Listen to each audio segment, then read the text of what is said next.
Good morning, good morning. Okay, good morning po. Let's start na. 1 Samuel chapter 13 na tayo, day 21. 1 Samuel 13. Saul was 30 years old. Saul has attacked the Philistine outpost, and now Israel has become obnoxious to the Philistines, and the people were summoned to join Saul at Gilgal. The Philistines assembled to fight Israel with 3,000 chariots, 6,000 charioteers, and soldiers as numerous as the sand on the seashore. They went up and camped at Michmash, east of Bethaven. When the Israelites saw that their situation was critical and that their army was hard-pressed, they hid in caves and thickets, among the rocks and in pits and cisterns. Some Hebrews even crossed the Jordan to the land of Gad and Gilead. Saul remained at Gilgal, and all the troops with him were quaking with fear. He waited 7 days, the time set by Samuel.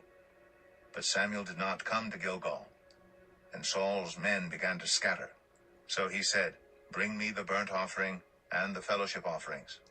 And Saul offered up the burnt offering. Just as he finished making the offering, Samuel arrived, and Saul went out to greet him. "What have you done?" asked Samuel. Saul replied, "When I saw that the men were scattering, and that you did not come at the set time, and that the Philistines were assembling at Michmash, I thought, now the Philistines will come down against me at Gilgal, and I have not sought the Lord's favor. So I felt compelled to offer the burnt offering." "You have done a foolish thing," Samuel said. "You have not kept the command the Lord your God gave you. If you had, he would have established your kingdom over Israel for all time. But now your kingdom will not endure. The Lord has sought out a man after his own heart, and appointed him ruler of his people, because you have not kept the Lord's command." Then Samuel left Gilgal, and went up to Gibeah in Benjamin. And Saul's Philistines had said, "Otherwise the Hebrews will make swords or spears." So all Israel went down to the Philistines to have their plowpoints, mattocks, axes, and sickles sharpened. The price was 2/3 of a shekel for sharpening plowpoints and mattocks, and 1/3 of a shekel for sharpening forks and axes, and for repointing goads. So on the day of the battle, not a soldier with Saul and Jonathan had a sword or spear in his hand. Only Saul and his son Jonathan had them. Now a detachment of Philistines had gone out to the pass at Michmash.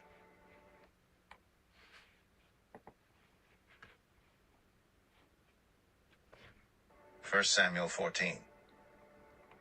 One day Jonathan, son of Saul, said to his young armor-bearer, "Come, let's go over to the Philistine outpost on the other side." But he did not tell his father. Saul was staying on the outskirts of Gibeah under a pomegranate tree in Migron. With him were about 600 men, among whom was Ahijah, who was wearing an ephod. He was a son of Ichabod's brother Ahitub, son of Phinehas, the son of Eli, the Lord's priest in Shiloh. No one was aware that Jonathan had left. On each side of the pass that Jonathan intended to cross to reach the Philistine outpost was a cliff. One was called Bozez, and the other Sinai. One cliff stood to the north toward Michmash, the other to the south toward Geba. Jonathan said to his young armor-bearer, "Come, let's go over to the outpost of those uncircumcised men. Perhaps the Lord will act on our behalf. Nothing can hinder the Lord from saving, whether by many or by few." "Do all that you have in mind," his armor-bearer said. "Go ahead. I am with you, heart and soul." Jonathan said, "Come on then. We will cross over toward them and let them see us. If they say to us, 'Wait there until we come to you,' we will stay where we are and not go up to them. But if they say, 'Come up to us,' we will climb up, because that will be our sign that the Lord has given them into our hands." So both of them showed themselves to the Philistine outpost. "Look," said the Philistines, "the Hebrews are crawling out of the holes they were hiding in." The men of the outpost shouted to Jonathan and his armor-bearer, "Come up to us, and we will teach you a lesson to me. The Lord has given them into the hand of Israel." Jonathan climbed up using his hands and feet, with his armor-bearer right behind him. The Philistines fell before Jonathan, and his armor-bearer followed and killed behind him. In that first attack, Jonathan and his armor-bearer killed some 20 men in an area of about half an acre.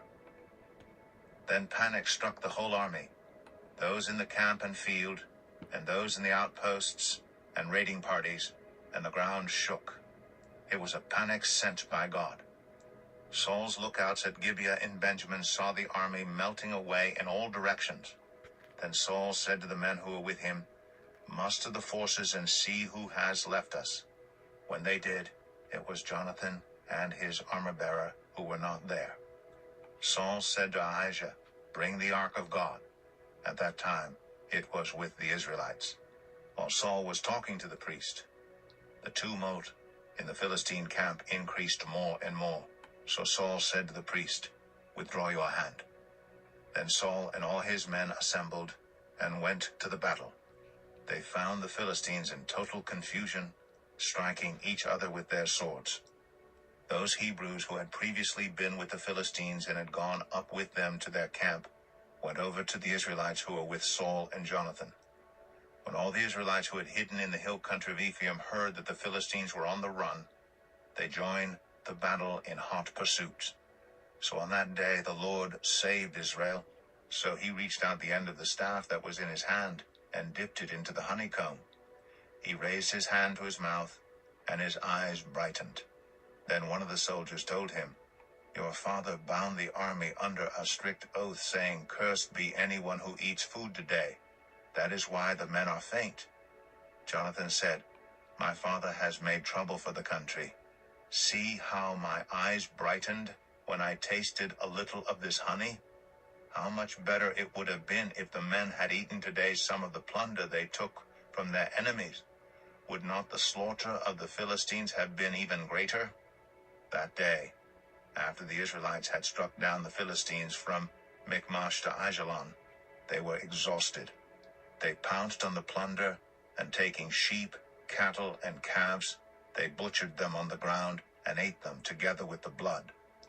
Then someone said to Saul, "Look, the men are sinning against the Lord by eating meat that has blood in it." "You have broken faith," he said. "Roll a large stone over here at once." Then he said, "Go out among the men and tell them, 'Each of you bring me your cattle and sheep and slaughter them here and eat them. Do not sin against the Lord by eating meat with blood still in it.'" So everyone brought his ox that night and slaughtered it there. Then Saul built an altar to the Lord. It was the first time he had done this. Saul said, "Let us go down and pursue the Philistines by night and plunder them till dawn, and let us not leave one of them alive." "Do whatever seems best to you," they replied. But the priest said, "Let us inquire of God here." So Saul asked God, "Shall I go down and pursue the Philistines? Will you give them into Israel's hand?" But God did not answer him that day. Saul therefore said, "Come here, all you who are leaders of the army, and let us find out what sin has been committed today. As surely as the Lord who rescues Israel lives, even if the guilt lies with my son Jonathan, he must die." But not one of them said a word. Saul then said to all the Israelites, "You stand over there. I and Jonathan my son will stand over here." "Do what seems best to you," they replied. Then Saul prayed to the Lord, the God of Israel, "Why have you not answered your servant today? If the fault is in me or my son Jonathan, respond with Urim. But if the men of Israel are at fault, respond with Thummim." Jonathan and Saul were taken by lot, and the men were cleared. "I tasted a little honey with the end of my staff, and now I must die." Saul said, "May God deal with me, be it ever so severely, if you do not die, Jonathan." But the men said to Saul, "Should Jonathan die? He who has brought about this great deliverance in Israel? Never! As surely as the Lord lives, not a hair of his head will fall to the ground. For he did this today with God's help." So the men rescued Jonathan and he was not put to death. Then Saul stopped pursuing the Philistines, and they withdrew to their own land. After Saul had assumed rule over Israel, he fought against their enemies on every side: Moab, the Ammonites, Edom, the kings of Zobah, and the Philistines. Wherever he turned, he inflicted punishment on them. He fought valiantly and defeated the Amalekites, delivering Israel from the hands of those who had plundered them. Saul's sons were Jonathan, Ishvi, and Malchi-Shua. The name of his older daughter was Merab, and that of the younger was Michal. His wife's name was Ahinoam, daughter of Ahimaaz. The name of the commander of Saul's army was Abner, son of Ner, and Ner was Saul's uncle. Saul's father Kish and Abner's father Ner were sons of Abiel. All the days of Saul there was bitter war with the Philistines, and whenever Saul saw a mighty or brave man, he took him into his service. 1 Samuel 15. Samuel said to Saul, I am the one the Lord sent to anoint you king over his people Israel. So listen now to the message from the Lord. This is what the Lord Almighty says. I will punish the Amalekites for what they did to Israel when they waylaid them as they came up from Egypt. Now go, attack the Amalekites, and totally destroy all that belongs to them. Do not spare them. Put to death men and women, children and infants, sheep, camels and donkeys. So Saul summoned the men and mustered them at Telaim, 200,000 foot soldiers and 10,000 from Judah. Saul went to the city of Amalek and set an ambush in the ravine. Then he said to the Kenites, Go away, leave the Amalekites so that I do not destroy you along with them. For you showed kindness to all the Israelites when they came up out of Egypt. So the Kenites moved away from the Amalekites. Then Saul attacked the Amalekites all the way from Havilah to Shur, near the eastern border of Egypt. He took Agag, king of the Amalekites, alive, and all his people he totally destroyed with the sword. But Saul and the army spared Agag, and the best of the sheep and cattle, the fat calves and lambs, everything that was good. These they were unwilling to destroy completely, but everything that was despised and weak they totally destroyed. Then the word of the Lord came to Samuel. I regret that I have made Saul king, because he has turned away from me and has not carried out my instructions. Samuel was angry, and he cried out to the Lord all that night. Early in the morning Samuel got up and went to meet Saul, but he was told, Saul has gone to Carmel. There he has set up a monument in his own honor and has turned and gone on down to Gilgal. When Samuel reached him, Saul said, The Lord bless you. I have carried out the Lord's instructions. But Samuel said, What then is this bleating of sheep in my ears? What is this lowing of cattle that I hear? Saul answered, The soldiers brought them from the Amalekites. They spared the best of the sheep and cattle to sacrifice to the Lord your God, but we totally destroyed the rest. Enough, Samuel said to Saul. Let me tell you what the Lord said to me last night. Tell me, Saul replied. Samuel said, Although you were once small in your own eyes, did you not become the head of the tribes of Israel? The Lord anointed you king over Israel, and he sent you on a mission saying, Go and completely destroy those wicked people, the Amalekites. Wage war against them until you have wiped them out. Why did you not obey the Lord? Why did you pounce on the plunder and do evil in the eyes of the Lord? But I did obey the Lord, Saul said. I went on the mission the Lord assigned me. I completely destroyed the Amalekites and brought back Agag their king. The soldiers took sheep and cattle from the plunder, the best of what was devoted to God, in order to sacrifice them to the Lord your God at Gilgal. But Samuel replied, Does the Lord delight in burnt offerings as much as in obeying the Lord? To obey is better than sacrifice, and to heed is better than the fat of rams. For rebellion is like the sin of divination, and arrogance like the evil of idolatry. Because you have rejected the word of the Lord, he has rejected you as king. Then Saul said to Samuel, I have sinned. I violated the Lord's command and your instructions. I was afraid of the men, and so I gave in to them. Now I beg you, forgive my sin and come back with me so that I may worship the Lord. But Samuel said to him, I will not go back with you. You have rejected the word of the Lord, and the Lord has rejected you as king over Israel. As Samuel turned to leave, Saul caught hold of the hem of his robe, and it tore. Samuel said to him, The Lord has torn the kingdom of Israel from you today, and has given it to one of your neighbors, to one better than you. He who is the glory of Israel does not lie or change his mind, for he is not a human being, that he should change his mind. Saul replied, I have sinned. But please honor me before the elders of my people and before Israel. Come back with me, so that I may worship the Lord your God.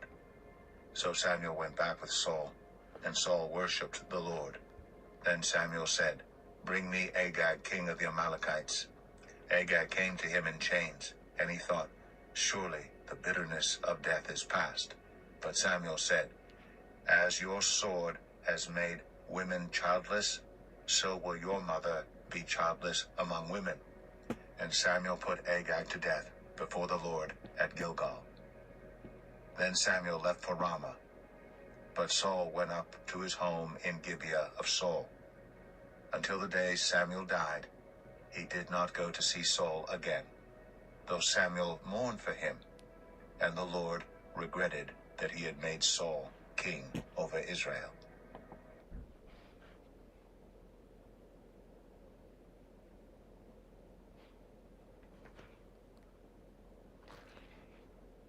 First Samuel 16. The Lord said to Samuel, How long will you mourn for Saul, since I have rejected him as king over Israel? Fill your horn with oil, and be on your way. I am sending you to Jesse of Bethlehem. I have chosen one of his sons to be king. But Samuel said, How can I go? If Saul hears about it, he will kill me. The Lord said, Take a heifer with you and say, I have come to sacrifice to the Lord. Invite Jesse to the sacrifice, and I will show you what to do. You are to anoint for me the one I indicate. Samuel did what the Lord said. When he arrived at Bethlehem, the elders of the town trembled. They met him. They asked, Do you come in peace? Samuel replied, Yes, in peace. I have come to sacrifice to the Lord. Consecrate yourselves and come to the sacrifice with me. Then he consecrated Jesse and his sons and invited them to the sacrifice. When they arrived, Samuel saw Eliab and thought, Surely the Lord's anointed stands here before the Lord. But the Lord said to Samuel, Do not consider his appearance or his height, for I have rejected him. The Lord does not look at the things people look at. People look at the outward appearance, but the Lord looks at the heart. Then Jesse called Abinadab and had him pass in front of Samuel. But Samuel said, The Lord has not chosen this one either. Jesse then had Shammah pass by, but Samuel said, Nor has the Lord chosen this one. Jesse had 7 of his sons pass before Samuel. But Samuel said to him, The Lord has not chosen these.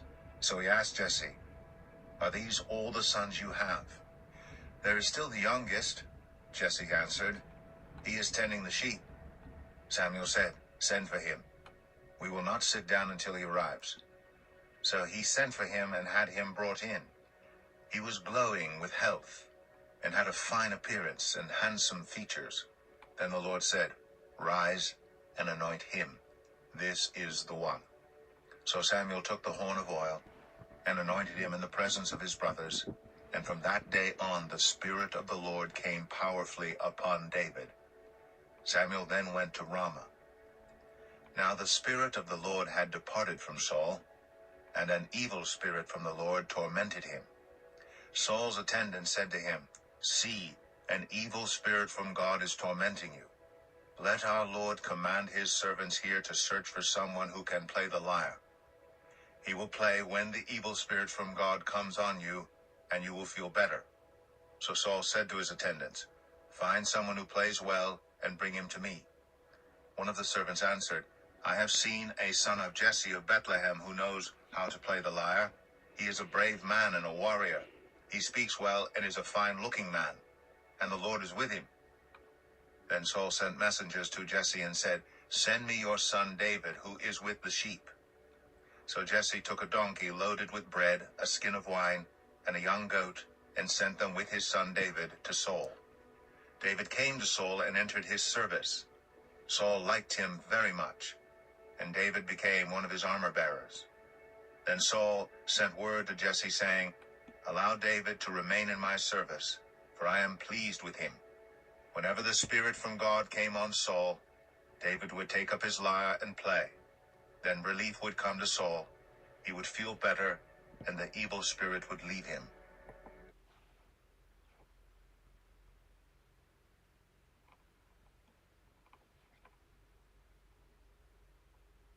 1 Samuel 17. Now the Philistines gathered their forces for war and assembled at Socoh in Judah. They pitched camp at Ephes-Dammim, between Socoh and Azekah. Saul and the Israelites assembled and camped in the valley of Elah, and drew up their battle line to meet the Philistines. The Philistines occupied one hill, and the Israelites another, with the valley between them. A champion named Goliath, who was from Gath, came out of the Philistine camp. His height was 6 cubits and a span. He had a bronze helmet on his head and wore a coat of scale armor of bronze weighing 5,000 shekels.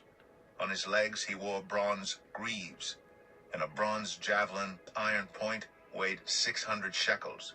His shield-bearer went ahead of him. Goliath stood and shouted to the ranks of Israel, "Why do you come out and line up for battle? Am I not a Philistine? And are you not the servants of Saul? Choose a man and have him come down to me. If he is able to fight and kill me, we will become your subjects. But if I overcome him and kill him, you will become our subjects and serve us." Then the Philistines said, "This day I defy the armies of Israel. Give me a man and let us fight each other." On hearing the Philistines' words, Saul and all the Israelites were dismayed and terrified. Now David was the son of an Ephrathite named Jesse, who was from Bethlehem in Judah. Jesse had 8 sons, and in Saul's time he was very old. Jesse's 3 oldest sons had followed Saul to the war. The firstborn was Eliab, the second Abinadab, and the third Shammah. David was the youngest. The 3 oldest followed Saul, but David went back and forth from Saul to tend his father's sheep at Bethlehem. Philistine came forward every morning and evening and took his stand. Now Jesse said to his son David, "Take this ephah of roasted grain and these 10 loaves of bread for your brothers, and hurry to their camp. Take along these 10 cheeses to the commander of their unit. See how your brothers are, and bring back some assurance from them. They are with Saul and all the men of Israel in the valley of Elah, fighting against the Philistines." Early in the morning, David left the flock in the care of a shepherd, loaded up, and set out as Jesse had directed. He reached the camp as the army was going out to its battle positions, shouting the war cry. Israel and the Philistines were drawing up their lines facing each other. David left his things with the keeper of supplies, ran to the battle lines, and asked his brothers how they were. As he was talking with them, Goliath, the Philistine champion from Gath, stepped out from his lines and shouted his usual defiance, and David heard it. Whenever the Israelites saw the man, they all fled from him in great fear. Now the Israelites had been saying, "Do you see how this man keeps coming out? He comes out to defy Israel. The king will give great wealth to the man who kills him. He will also give him his daughter in marriage, and will exempt his family from taxes in Israel." David asked the men standing near him, "What will be done for the man who kills this Philistine and removes this disgrace from Israel? Who is this uncircumcised Philistine, that he should defy the armies of the living God?" They repeated to him what they had been saying and told him, "This is what will be done for the man who kills him." When Eliab, David's oldest brother, heard him speaking with the men, he burned with anger at him and asked, "Why have you come down here? And with whom did you leave those few sheep in the wilderness? I know how conceited you are, and how wicked your heart is. You came down only to watch the battle. Now what have I done? Said David. Can't I even speak? He then turned away to someone else, and brought up the same matter. And the men answered him as before. What David said was overheard, and reported to Saul. And Saul sent for him. David said to Saul, Let no one lose heart on account of this Philistine. Your servant will go and fight him. Saul replied, You are not able to go out against this Philistine and fight him. You are only a young man, and he has been a warrior from his youth. But David said to Saul, Your servant has been keeping his father's sheep. When a lion or a bear came and carried off a sheep from the flock, I went after it, struck it, and rescued the sheep from its mouth. When it turned on me, I seized it by its hair, struck it, and killed it. Your servant has killed both the lion and the bear. This uncircumcised Philistine will be like one of them, because he has defied the armies of the living God. The Lord who rescued me from the paw of the lion and the paw of the bear will rescue me from the hand of this Philistine. Saul said to David, Go, and the Lord be with you. Then Saul dressed David in his own tunic. He put a coat of armor on him and a bronze helmet on his head. David fastened on his sword over the tunic and tried walking around, because he was not used to them. I cannot go in these, he said to Saul, because I am not used to them. So he took them off. Then he took his staff in his hand, chose 5 smooth stones from the stream, put them in the pouch of his shepherd's bag, and with his sling in his hand, approached the Philistine. Meanwhile, the Philistine, with his shield-bearer in front of him, kept coming closer to David. He looked David over and saw that he was little more than a boy, glowing with health and handsome, and he despised him. He said to David, Am I a dog, that you come at me with sticks? And the Philistine cursed David by his gods. Come here, he said, and I'll give you the wild animals. And the whole world will know that there is a God in Israel. All those gathered here will know that it is Israel. All those gathered here will know that it is not by sword or spear that the battle is the Lord's, and he will give spear that the battle is the Lord's, and he will give all of you into our hands. As the Philistine moved closer to attack him, David ran quickly toward the battle line to meet him. Reaching into his bag and taking out a stone, he slung it and struck the Philistine on the forehead. The stone sank into his forehead, and he fell face down on the ground. So David triumphed over the Philistine with a sling and a stone. Without a sword in his hand, he struck down the Philistine and killed him. David ran and stood over him. He took hold of the Philistine's sword and drew it from the sheath. After he killed him, he cut off his head with the sword. When the Philistines saw that their hero was dead, they turned and ran. Then the men of Israel and Judah surged forward with a shout and pursued the Philistines to the entrance of Gath and to the gates of Ekron. Their dead were strewn along the Sharaim road to Gath and Ekron. When the Israelites returned from chasing the Philistines, they plundered their camp. David took the Philistines' head and brought it to Jerusalem. He put the Philistines' weapons in his own tent. As Saul watched David going out to meet the Philistine, he said to Abner, commander of the army, Abner, whose son is that young man? Abner replied, As surely as you live, your majesty, I don't know. The king said, Find out whose son this young man is. As soon as David returned from killing the Philistine, Abner took him and brought him before Saul, with David still holding the Philistine's head. Whose son are you, young man? Saul asked him. David said, and Jonathan made a covenant with David because he loved him as himself. Jonathan took off the robe he was wearing and gave it to David, along with his tunic, and even his sword, his bow, and his belt. Whatever mission Saul sent him on, David was so successful that Saul gave him a high rank in the army. This pleased all the troops and Saul's officers as well. When the men were returning home after David had killed the Philistine, the women came out from all the towns of Israel to meet King Saul with singing and dancing, with joyful songs and with timbrels and lyres. As they danced, they sang, "Saul has slain his thousands, and David his tens of thousands." Saul was very angry. This refrain displeased him greatly. They have credited David with tens of thousands, he thought, but me with only thousands. What more can he get but the kingdom? And from that time on, Saul kept a close eye on David. The next day, an evil spirit from God came forcefully on Saul. He was prophesying in his house, while David was playing the lyre as he usually did. Saul had a spear in his hand, and he hurled it, saying to himself, "I'll pin David to the wall." But David eluded him twice. Saul was afraid of David because the Lord was with David, but had departed from Saul. So he sent David away from him and gave him command over 1,000 men. And David led the troops in their campaigns. In everything he did, he had great success because the Lord was with him. When Saul saw how successful he was afraid of him. But all Israel and Judah loved David because he led them in their campaigns. Saul said to David, "Here is my older daughter Merab. I'll give her to you in marriage.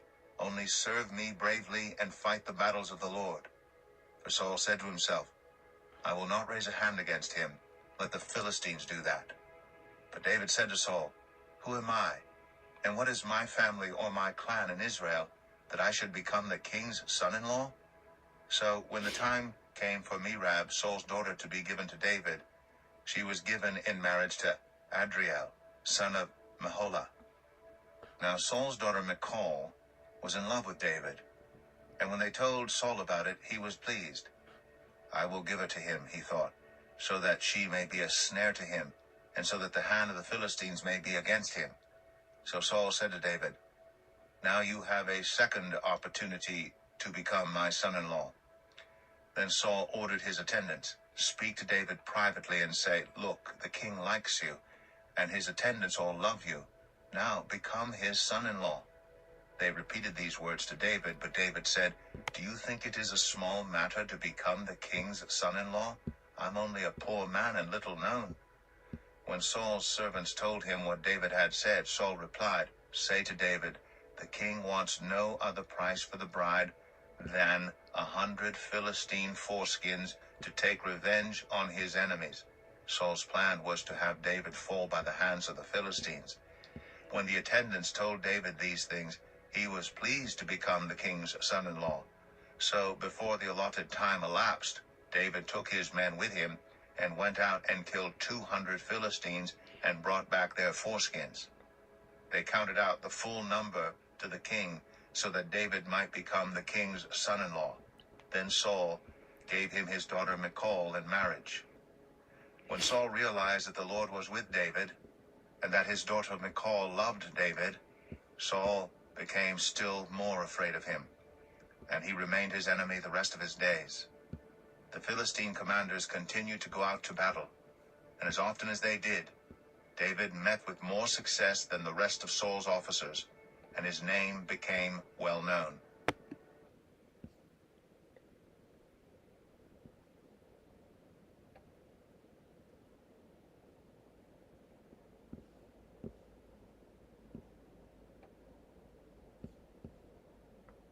First Samuel 19. Saul told his son Jonathan and all the attendants to kill David. But Jonathan had taken a great liking to David and warned him, "My father Saul is looking for a chance to kill you. Be on your guard tomorrow morning. Go into hiding and stay there. I will go out and speak to him about you, and will tell you what I find out." Jonathan spoke well of David to Saul his father, and said to him, "Let not the king do wrong to his servant David. He has not wronged you, and what he has done has benefited you greatly. He took his life in his hands when he killed the Philistine. The Lord won a great victory for all Israel, and you saw it and were glad. Why then would you do wrong to an innocent man like David by killing him for no reason?" Saul listened to Jonathan and took this oath, "As surely as the Lord lives, David will not be put to death." So Jonathan called David and told him the whole conversation. He brought him to Saul, and David was with Saul as before. Once more, war broke out, and David went out and fought the Philistines. He struck them with such force that they fled before him. But an evil spirit from the Lord came on Saul, as he was sitting in his house with his spear in his hand, while David was playing the lyre. Saul tried to pin him to the wall with his spear, but David eluded him as Saul drove the spear into the wall. That night, David made good his escape. Saul sent men to David's house to watch it and to kill him in the morning. But Michal, David's wife, warned him, "If you don't run for your life tonight, tomorrow you'll be killed." So Michal let David down through a window, and he fled and escaped. Then Michal took an idol and laid it on the bed, covering it with a garment and putting some goat's hair at the head. When Saul sent the men to capture David, Michal said, "He is ill." Then Saul sent the men back to see David and told them, "Bring him up to me in his bed so that I may kill him." But when the men entered, there was the idol in the bed, and at the head was some goat's hair. Saul said to Michal, "Why did you deceive me like this and send my enemy away so that he escaped?" Michal told him, "He said to me, 'Let me get away. Why should I kill you?'" When David had fled and made his escape, he went to Samuel at Ramah and told him all that Saul had done to him. Then he and Samuel went to Naioth and stayed there. Word came to Saul, "David is in Naioth at Ramah." So he sent men to capture him. But when they saw a group of prophets prophesying, with Samuel standing there as their leader, the Spirit of God came on Saul's men, and they also prophesied. Saul was told about it, and he sent more men, and they prophesied too. Saul sent men a third time, and they also prophesied. Finally, he himself left for Ramah and went to the great cistern at Seku, and he asked, "Where are Samuel and David?" "Over in Naioth at Ramah," they said. So Saul went to Naioth at Ramah, but the Spirit of God came even on him, and he walked along prophesying until he came to Naioth. He stripped off his garments, and he too prophesied in Samuel's presence. He lay naked all that day and all that night. This is why people say, "Is Saul also among the prophets?"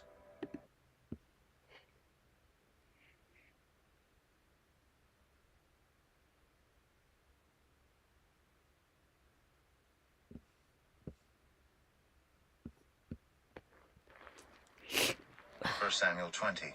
Then David fled from Naioth at Ramah and went to Jonathan and asked, "What have I done? What is my crime? How have I wronged your father that he is trying to kill me?" "Never," Jonathan replied. "You are not going to die. Look, my father doesn't do anything great or small without letting me know. Why would he hide this from me? It isn't so." But David took an oath and said, "Your father knows very well that I have found favor in your eyes, and he has said to himself, 'Jonathan must not know this, or he will be grieved.' Yet as surely as the Lord lives, and as you live, there is only a step between me and death." Jonathan said to David, "Whatever you want me to do, I'll do for you." So David said, "Look, tomorrow is the new moon feast, and I am supposed to dine with the king. But let me go and hide in the field until the evening of the day after tomorrow. If your father misses me at all, tell him, 'David earnestly asked my permission to hurry to Bethlehem, his hometown, because an annual sacrifice is being made there for his whole clan.' If he says, 'Very well,' then your servant is safe. But if he loses his temper, you can be sure that he is determined to harm me. As for you, show kindness to your servant, for you have brought him into a covenant with you before the Lord. If I am guilty, then kill me yourself. Why hand me over to your father?" "Never," Jonathan said. "If I had the least inkling that my father was determined to harm you, wouldn't I tell you?" David asked, "Who will tell me if your father answers you harshly?" "Come," Jonathan said, "let's go out into the field." So they went there together. Then Jonathan said to David, "I swear by the Lord, the God of Israel, that I will surely sound out my father by this time the day after tomorrow. If he is favorably disposed toward you, will I not send you word and let you know? But if my father intends to harm you, May the Lord deal with Jonathan, be it ever so severely, if I do not let you know and send you away in peace. May the Lord be with you as he has been with my father. But show me unfailing kindness like the Lord's kindness as long as I live, so that I may not be killed. And do not ever cut off your kindness from my family, not even when the Lord has cut off every one of David's enemies from the face of the earth. So Jonathan made a covenant with the house of David, saying, May the Lord call David's enemies to account. And Jonathan had David reaffirm his oath out of love for him, because he loved him as he loved himself. Then Jonathan said to David, Tomorrow is the new moon feast. You will be missed, because your seat will be empty. The day after tomorrow, toward evening, go to the place where you hid when this trouble began, and wait by the stone Ezel. I will shoot 3 arrows to the side of it, as though I were shooting at a target. Then I will send a boy and say, Go find the arrows. If I say to him, Look, the arrows are on this side of you, bring them here. Then come, because as surely as the Lord lives, you are safe. There is no danger. But if I say to the boy, Look, the arrows are beyond you, then you must go, because the Lord has sent you away. And about the matter you and I discussed, remember, the Lord is witness between you and me forever. So David hid in the field, and when the new moon feast came, the king sat down to eat. He sat in his customary place by the wall opposite Jonathan, and Abner sat next to Saul, but David's place was empty. Saul said nothing that day, for he thought, Something must have happened to David to make him ceremonially unclean. Surely he is unclean. But the next day, the second day of the month, David's place was empty again. Then Saul said to his son Jonathan, Why hasn't the son of Jesse come to the meal either yesterday? Jonathan answered, David earnestly asked me for permission to go to Bethlehem. He said, Let me go, because our family is observing a sacrifice in the town, and my brother has ordered me to be there. If I have found favor in your eyes, let me get away to see my brothers. That is why he has not come to the king's table. Saul's anger flared up at Jonathan, and he said to him, You son of a perverse and rebellious woman, don't I know that you have sided with the son of Jesse to your own shame, and to the shame of the mother who bore you? As long as the son of Jesse lives on this earth, neither you nor your kingdom will be established. Now send someone to bring him to me, for he must die. Why should he be put to death? What has he done? Jonathan asked his father. But Saul hurled his spear at him to kill him. Then Jonathan knew that his father intended to kill David. Jonathan got up from the table in fierce anger. On that second day of the feast he did not eat, because he was grieved at his father's shameful treatment of David. In the morning, Jonathan went out to the field for his meeting with David. He had a small boy with him, and he said to the boy, Run and find the arrows I shoot. As the boy ran, he shot an arrow beyond him. When the boy came to the place where Jonathan's arrow had fallen, Jonathan called out after him, Isn't the arrow beyond you? Then he shouted, Hurry, go quickly, don't stop. The boy picked up the arrow and returned to his master. The boy knew nothing about all this, only Jonathan and David knew. Then Jonathan gave his weapons to the boy and said, Go, carry them back to town. After the boy had gone, David got up from the south side of the stone and bowed down before Jonathan 3 times with his face to the ground. Then they kissed each other and wept together, but David wept the most. Jonathan said to David, Go in peace, for we have sworn friendship with each other in the name of the Lord, saying, The Lord is witness between you and me, and between your descendants and my descendants forever. Then David left, and Jonathan went back to the town.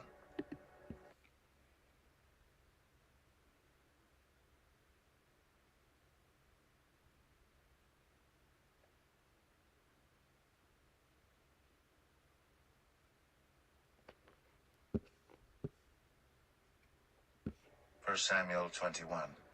David went to Nob, to Ahimelech the priest, Ahimelech trembled when he met him and asked, "Why are you alone? Why is no one with you?"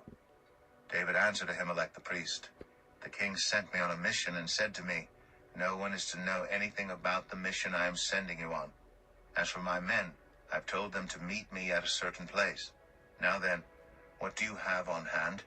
Give me 5 loaves of bread, or whatever you can find.'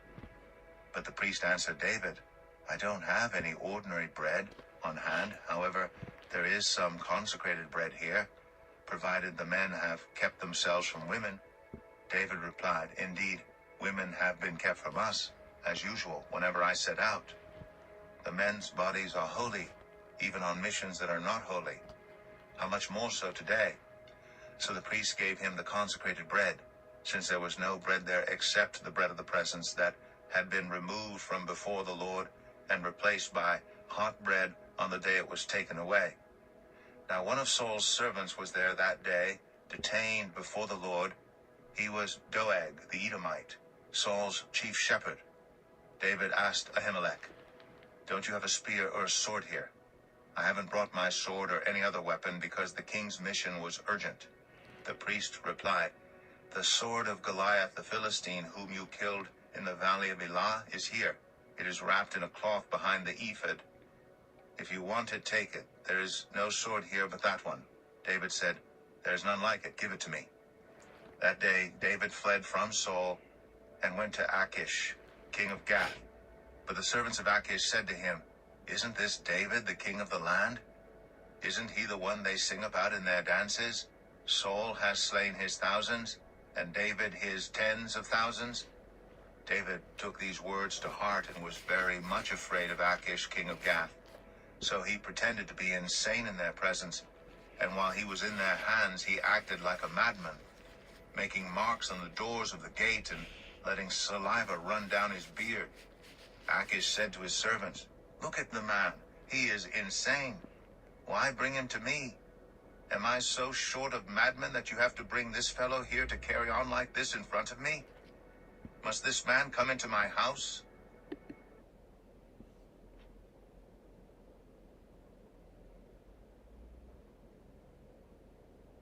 For Samuel 22.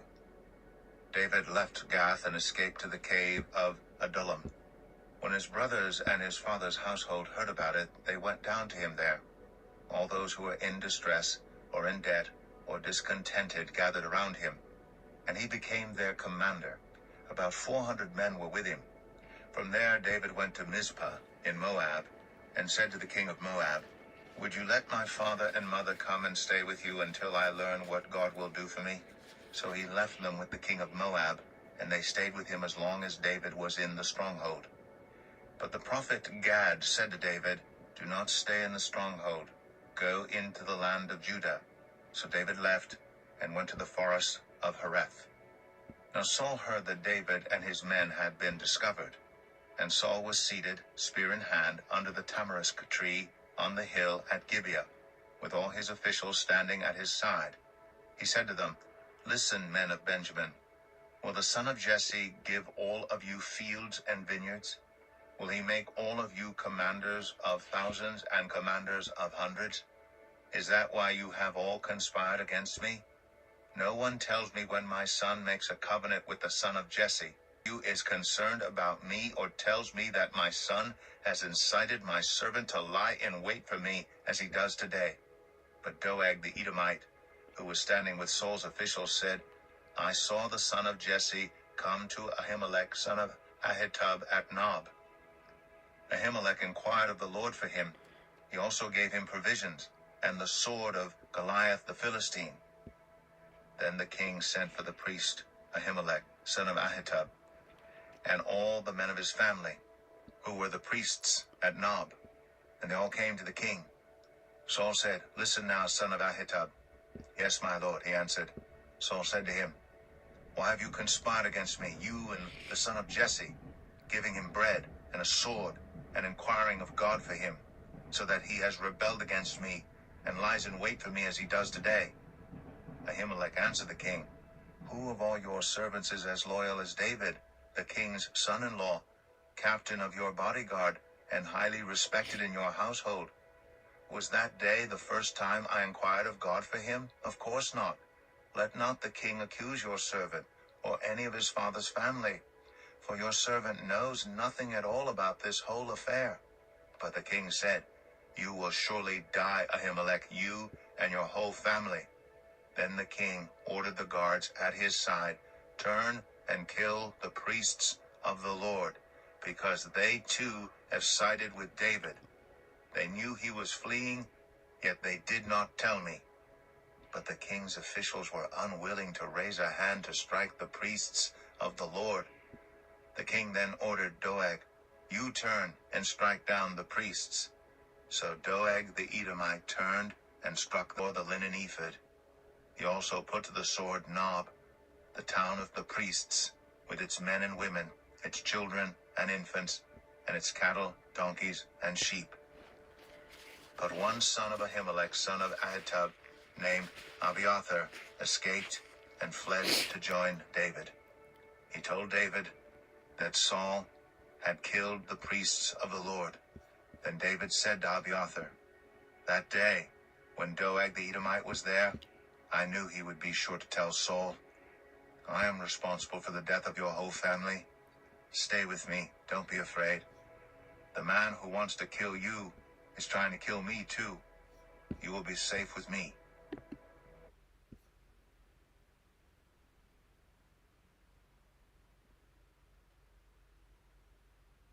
1 Samuel 23.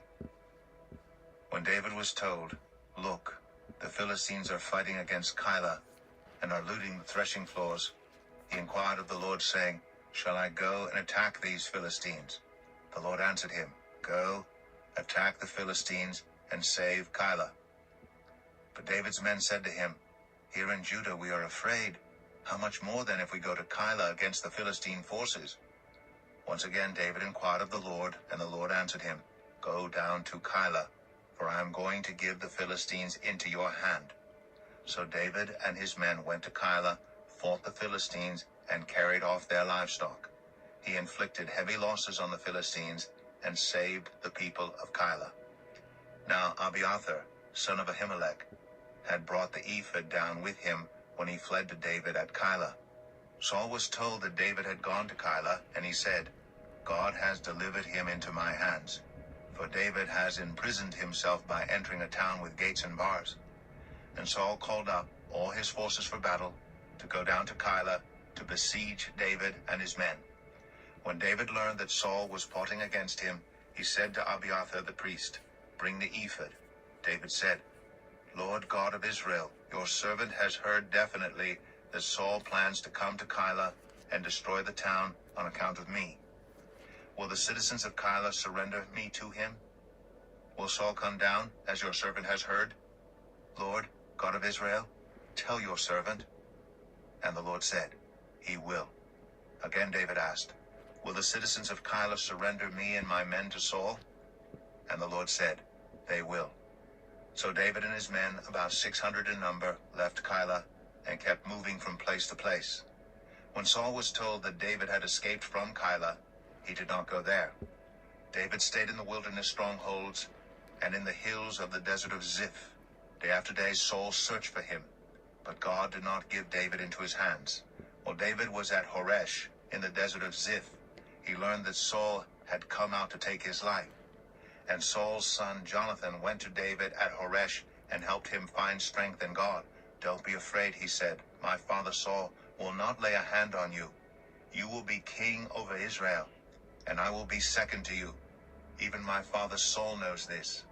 The two of them made a covenant before the Lord. Then Jonathan went home, but David remained at Horesh. The Ziphites went up to Saul at Gibeah and said, Is not David hiding among us in the strongholds at Horesh, on the hill of Hakilah, south of Jeshimon? Now, your majesty, come down whenever it pleases you to do so, and we will be responsible for giving him into your hands. Saul replied, The Lord bless you for your concern for me. Go and get more information. Find out where David usually goes and who has seen him there. They tell me he is very crafty. Find out about all the hiding places he uses and come back to me with definite information. Then I will go with you If he is in the area, I will track him down among all the clans of Judah." So they set out and went to Ziph ahead of Saul. Now David and his men were in the desert of Maon, in the Arabah south of Jeshimon. Saul and his men began the search. And when David was told about it, he went down to the rock and stayed in the desert of Maon. When Saul heard this, he went into the desert of Maon in pursuit. Saul was going along one side of the mountain, and David and his men were on the other side, hurrying to get away from Saul. As Saul and his forces were closing in on David and his men to capture them, a messenger came to Saul saying, "Come quickly, the Philistines are raiding the land." Then Saul broke off his pursuit of David and went to meet the Philistines. That is why they call this place Selah Hamalekath. And David went up from there and lived in the strongholds of En-Gedi. 1 Samuel 24. After Saul returned from pursuing the Philistines, he was told, "David is in the desert of En-Gedi." So Saul took 3,000 able young men from all Israel and set out to look for David and his men near the crags of the wild goats. He came to the sheep pens along the way. A cave was there, and Saul went in to relieve himself. David and his men were far back in the cave. The men said, "This is the day the Lord spoke of when he said to you, 'I will give your enemy into your hands for you to deal with as you wish.'" Then David crept up unnoticed and cut off a corner of Saul's robe. Afterward, David was conscience-stricken for having cut off a corner of his robe. He said to his men, "The Lord forbid that I should do such a thing to my master, the Lord's anointed, or lay my hand on him, for he is the anointed of the Lord." With these words, David sharply rebuked his men and did not allow them to attack Saul. And Saul left the cave and went his way. Then David went out of the cave and called out to Saul, "My lord the king." When Saul looked behind him, David bowed down and prostrated himself with his face to the ground. He said to Saul, "Why do you listen when men say, 'David is bent on harming you'? This day you have seen with your own eyes how the Lord delivered you into my hands in the cave. Some urged me to kill you, but I spared you. I said, 'I will not lay my hand on my Lord, because he is the Lord's anointed.' See, my father, look at this piece of your robe in my hand. I cut off the corner of your robe, but did not kill you. See that there is nothing in my hand to indicate that I am guilty of wrongdoing or rebellion. I have not wronged you, but you are hunting me down to take my life. May the Lord judge between you and me, and may the Lord avenge the wrongs you have done to me. But my hand will not touch you. As the old saying goes, 'From evildoers come evil deeds.' So my hand will not touch you. Against whom has the king of Israel come out? Who are you pursuing? A dead dog? A flea? May the Lord be our judge and decide between us. May he consider my cause and uphold it. May he vindicate me by delivering me from your hand."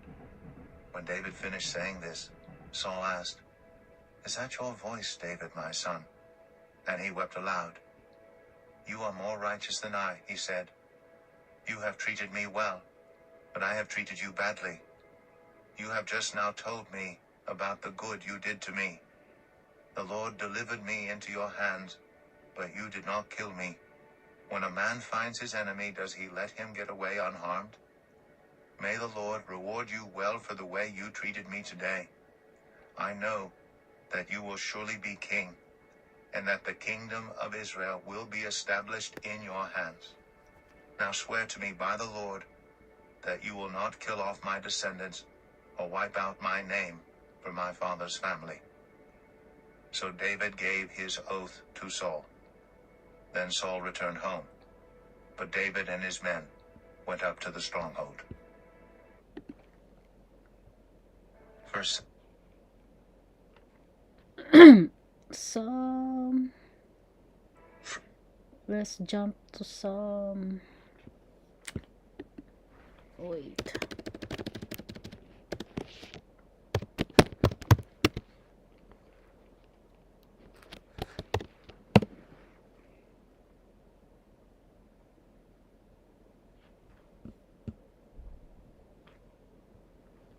Psalm 30. A psalm, a song for the dedication of the temple of David. I will exalt you, Lord, for you lifted me out of the depths and did not let my enemies gloat over me. Lord my God, I called to you for help, and you healed me. You, Lord, brought me up from the realm of the dead. You spared me from going down to the pit. Sing the praises of the Lord, you, his faithful people. Praise his holy name. For his anger lasts only a moment, but his favor lasts a lifetime. Weeping may stay for the night, but rejoicing comes in the morning. When I felt secure, I said, I will never be shaken. Lord, when you favored me, you made my royal mountain stand firm. But when you hid your face, I was dismayed. To you, Lord, I called. To the Lord, I cried for mercy. What is gained if I am silenced, if I go down to the pit? Will the dust praise you? Will it proclaim your faithfulness? Hear, Lord, and be merciful to me, Lord. Be my help. You turned my wailing into dancing. You removed my sackcloth and clothed me with joy, that my heart may sing your praises and not be silent. Lord my God, I will praise you forever. Psalm 30. That's all for Psalm